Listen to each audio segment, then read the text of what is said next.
until the thing had been finished, and if they refused to give that agreement that they wouldn't do it, either we would contact the credit reference agencies ourselves, or we would write to the various bodies who govern these things, asking them to ensure that it isn't made, and as a final resort we'd have to go to court to get an injunction to stop them from doing it.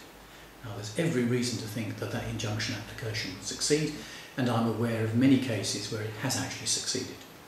Okay, would that include removing the adverse credit history that's on the file? How does that If there's already an adverse credit history, I don't think we can do anything until the case is finally decided. But if at the end of the case the court takes the view that the agreement is unenforceable, then it most certainly has the power to order the banks to have those adverse credit references taken away. That's great. Thank you very much. Thanks for clarifying that. So with the Walker case, I take it that now Mr. Walker is able to clear the debt that he already has, and does that affect his credits moving forward? How does that operate for him? It might affect him because no part of the judgment that we received so far actually orders the bank to remove any credit referencing. I'm not aware whether they've put any on, but in due course we'll have to look into it and see. Keith, there's a lot of controversy in the area of unenforceable credit agreements. People believe that this is actually a scam or that there's a loophole in the law.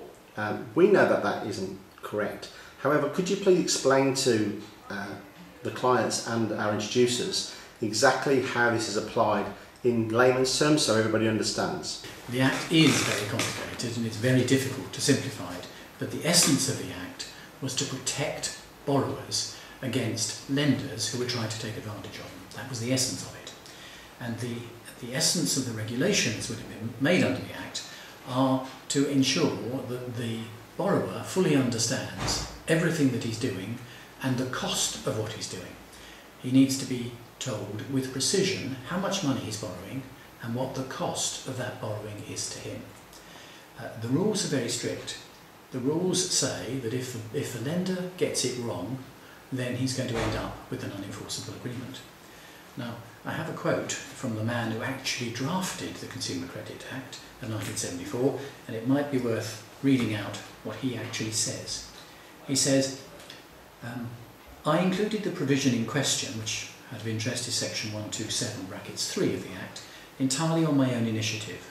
It seemed right to me that if the creditor company couldn't be bothered to ensure that all the prescribed particulars were accurately included in the credit agreement, it deserved to find it unenforceable and that the court should not have the power to relieve it from this penalty. So that's the way he set the Act up, that's the way Parliament passed it, that's the way the law is written. If the borrower keeps his side of the bargain and the lender misleads him in some way, then the probability is that the agreement is going to be unenforceable. This is not a loophole, this is what the law says. If there is a loophole, it's the banks trying to get over the draconian effect of the law. The law is draconian on them. If they don't comply with it, they lose all of their rights. If they do, they have a perfectly enforceable agreement. And what's happened is that the banks have been trying to get round it. They've not been taking sufficient care to make sure that the documentation is completed properly, and in many cases the borrowers have been misled as to the amount that they are going to have to repay and the basis on which the figures have been calculated.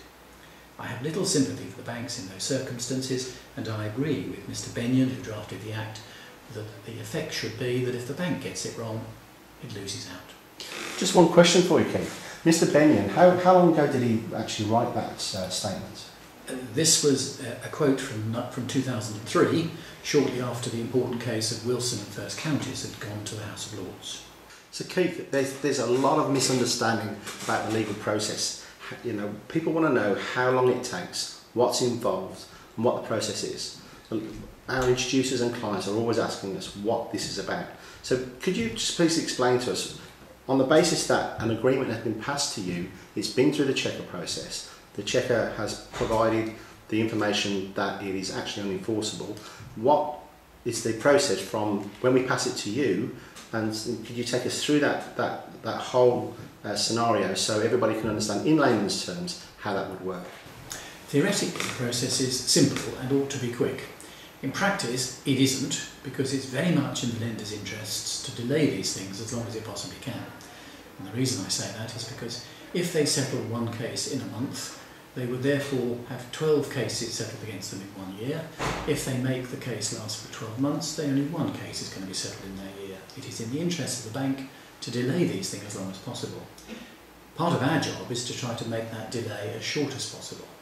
But it is difficult because the banks are taking a concerted action to try to delay these things as far as I can see. The procedure is theoretically simple. We start with a letter before action, and we give the banks 3 weeks notice of what we're proposing to do. We ask them to confirm that we're right and that they're wrong. We ask them to say they won't make any further claims on the money, and we ask them to agree not to make any adverse credit reports. It's unlikely that a bank will respond in that 3 weeks. Very few of them seem to be able to do so. So we then issue a summons against them in the county court, and the summons asks for an order that the agreement is unenforceable. It's considerably more technical than that, but that is the essence of what we're asking for. The lender then gets 28 days in which to file his defence, and his defence will say, we don't agree with you because we think this is the position, or that is the position, or we didn't say that, or whatever it might be. And what the lenders are also doing at this stage is raising very long requests for further particulars of the claim. Many of the requests they know they're not entitled to. Many of the requests are for things which are not really germane to the issue, but it is in their interests to delay. This means that the action may take longer to get to court than it ought to. However, what we then do is respond to that request for better particulars, and we give them the information that they're entitled to. The case then goes to the court to have a look at, and it takes it through what's called the allocation process. And that means the court considers which track to allocate the case to. It could be small claims, it could be fast track, or it could be multi-track. In practice, these cases will almost always go to the fast track or the multi-track, and the court then makes orders as to what has to happen to get the case into court. They will order discovery of documents, disclosure of documents, which means that each side must disclose to the other all of the documents which it has, whether they hurt that side's case or not, and so that both sides know exactly what documentation is available. The court then makes orders for when the matter is likely to come on for trial, how long they expect the hearing to last, and things like that. It then goes into the system, and we then wait for a hearing date, and when we receive the hearing date, we go along to the court and explain it to the judge. Now, in practice, not a very large percentage of these cases get as far as hearing. As far as I can see, the banks delay for as long as they reasonably can, and in the end they tend to give in. So the matter is likely to take up to about a year.